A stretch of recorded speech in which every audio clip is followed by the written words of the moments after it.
नाज़रीन, वज़ीर-ए-आज़म नरेंद्र मोदी ने मन की बात की। मन की बात में उन्होंने कहा कि आपकी बातें मुझ तक पहुंचती है, हम सबको मिलकर कोरोना से लड़ना है।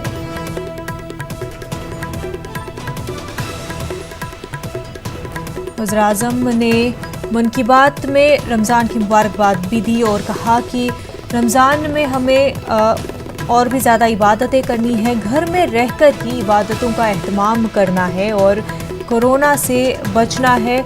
नमाज तरावी घर पर ही अदा की जाए और कोरोना से लड़ाई को जीतना है तो घर पे ही और भी ज़्यादा इबादत करें।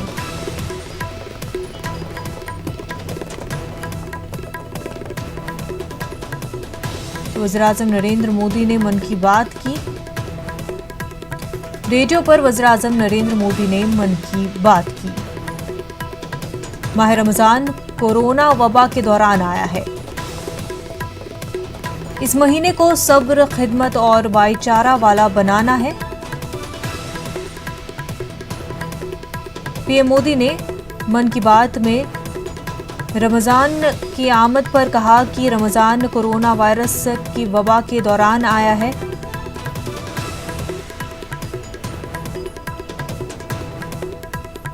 इस महीने को सब्र, खिदमत और भाईचारे वाला बनाएं।